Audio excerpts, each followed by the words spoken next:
మొన్న ముక్కోటి ఏకాదశిలో తిరుపతిలో జరిగినటువంటి అపశృతి, కొంతమంది భక్తుల యొక్క జీవితాలు అసువులు బాపారు. అట్లాగే తిరుమల తిరుపతిలో గోశాలలో గోవుల యొక్క మృత్యువాత మరిచిపోకముందే సింహాచల క్షేత్రంలో భక్తులతో కిసిలాటలో కొందరు భక్తులు ప్రాణాలు పోగొట్టుకున్నారు. భక్తుడు ఆలయానికి వెళితే అసువులు బాపవలసిందేనా? దీనికి ముగింపు ఎక్కడ? ఒక్కసారి మనం ఆత్మావలోకనం చేసుకోవాల్సిన అవసరం అధికారులపై ఎంతైనా ఉన్నది. కొందరి అధికారుల యొక్క నిర్లక్ష్య ధోరణి, బాధ్యతాయుతమైనటువంటి నిబద్ధత లేకపోవడం, చేస్తున్న పనిపై శ్రద్ధ లేకపోవడం, ప్రతిపక్షాల వారికి ఆయుధాలు నేరుగా అందించేటువంటి స్థితి కొందరు అధికారుల వల్లనే జరుగుతుంది అనడానికి తిరుమల, సింహాచలం రెండు ప్రధాన కారణాలుగా మారే. ప్రభుత్వం ప్రత్యక్షంగా కూర్చొని క్యూ లైన్లు కట్టదు, ప్రభుత్వం నేరుగా భక్తులకి టోకెన్లు ఇవ్వదు, ప్రభుత్వం నేరుగా భక్తులని దర్శనానికి తీసుకెళ్ళదు. ఈ లాజిక్ ఎందుకు మర్చిపోతున్నారు పబ్లిక్? ఇక్కడ దేవాదాయ ధర్మాదాయ శాఖ అనేటువంటిది వాళ్ళ ఫండమెంటల్స్ రూల్స్ ఏంటి? ఆలయానికి వచ్చిన భక్తులకు సకల సౌకర్యాలను ఏర్పాటు చేయాలి, విఐపి సేవలో ధరించకుండా సామాన్య భక్తులకు ఇబ్బందులు కలగకుండా దర్శనాలు చేయించడమే వారి విధి, వారి కర్తవ్యం, వాళ్ళ డ్యూటీ.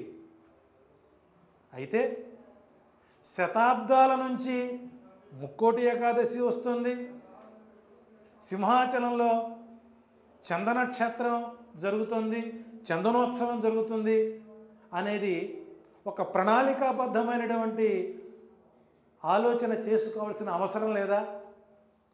ఒక సంఘటన జరిగినప్పుడు ఆ సంఘటనపై ప్రభుత్వాల్ని విమర్శించడం, ప్రభుత్వంపై దుమ్మెత్తిపోయడం, ప్రతిపక్షాలు వారి డ్యూటీ వారు చేస్తున్నప్పటికీ ఆ ప్రతిపక్షాలకు అవకాశం ఇచ్చింది ఎవరు?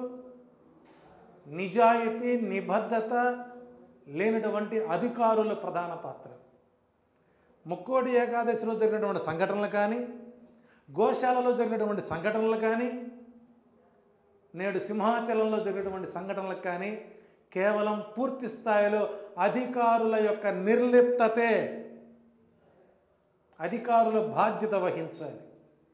ఒక సంఘటన జరిగిన తర్వాత ప్రభుత్వం పశ్చాత్తాపం పడినంత మాత్రాన వారి ప్రాణాలు తిరిగి తీసుకొస్తుంది అనుకోవడం పొరపాటు. ఆ చనిపోయినటువంటి భక్తులకు ఎక్స్గ్రేషియా ఇచ్చి చేతులు కడుక్కోవడం కూడా సమంజసం కాదు.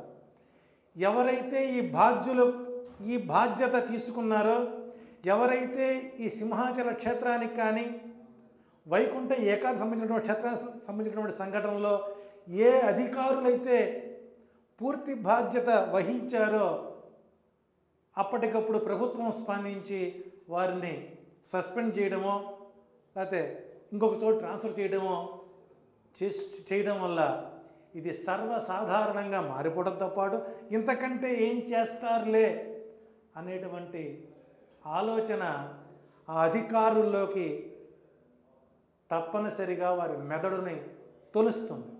ఇక్కడ సమస్య అది కాదు, అధికారులని సస్పెండ్ చేయడం కాదు, వాళ్ళని ట్రాన్స్ఫర్లు చేయడం కాదు కావాల్సింది. మీరు ఏదైతే ఎక్స్గ్రేషియా ప్రకటిస్తున్నారో అది ప్రజాధనమే. ఎవరైతే ఈ సంఘటనలకు బాధ్యులైనటువంటి అధికారులు ఉన్నారో మీరు ఇచ్చేటువంటి ఎక్స్గ్రేషియాని వారి జీతాల్లో కానీ వారి ఇంక్రిమెంట్స్లో కానీ కట్ చేసి అలా చేస్తే ఏ అధికారైనా ఒళ్ళు దగ్గర పెట్టుకొని పనిచేసేటువంటి అవకాశం, ఒక భయం కలుగుతుంది. ఆ భయం కలగనంత కాలం అధికారుల నిర్లక్ష్యం వల్ల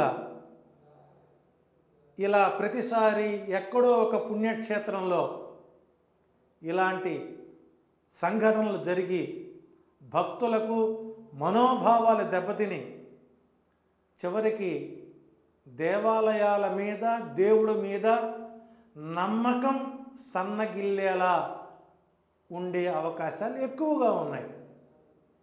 ఇలాంటి సంఘటనలు మరి ఏ మతపరమైనటువంటి సంస్థలు జరగటం లేదే, ఇతర ఏ రాష్ట్రాల్లో ఉన్నటువంటి దేవాలయాల్లో జరగటం లేదే. ఇక్కడ ఒక పండగ వచ్చినప్పుడు ఆ పండగ వైభవాన్ని ఈరోజు ఈ స్వామిని దర్శించకపోతే మన పాపాలు పటాపంచల కావు అనేటువంటి అంశాలని మనమే మీడియా ద్వారా, సోషల్ మీడియా ద్వారా, వెబ్సైట్ల ద్వారా మనమే ప్రచారం చేస్తున్నాం. ఏం తెలీదా? ముక్కోటి ఎంతమంది వస్తారు, సింహాచలం ఎంతమంది వస్తారు, అన్నవరం ఎంతమంది వస్తారు, ఏ నెలలో ఏ పండుగలు ఉన్నాయి, వాటికి మనం ఏ ప్రణాళికలు చేసుకోవాలి అని ఒక మాస్టర్ యాక్షన్ ప్లాన్ ఉండదా? అధికారులకు బాధ్యత ఉండదా? సింహాచలంలో జరిగినటువంటి ఈ దుస్సంఘటన ప్రభుత్వ వైఫల్యం కాదు, కేవలం అధికారుల యొక్క వైఫల్యమే. దీనికి తగిన మూల్యం అధికారులపై చెల్లించాలి. వారి జీతాల్లో నుంచి కట్ చేయండి, ఆ కుటుంబాలను ఆదుకోండి. మరలా భక్తుడు గుడి మెట్లు ఎక్కేలా చేయవలసిన బాధ్యత ప్రభుత్వం మీద ఉంది. ప్రతిదీ ప్రభుత్వం చూడదు, ప్రతిదీ ప్రభుత్వం చూసుకోదు. దానికి సంబంధించిన సంస్థ, దానికి సంబంధించినటువంటి చైర్మన్స్, దానికి సంబంధించిన ఈఓ ఉన్నటువంటి సందర్భంలో 20 రోజుల క్రితం గోడ కడటం ఏంటి, ఆ గోడ పడిపోవటం ఏంటి, ఇవన్నీ ముందు తెలియదా?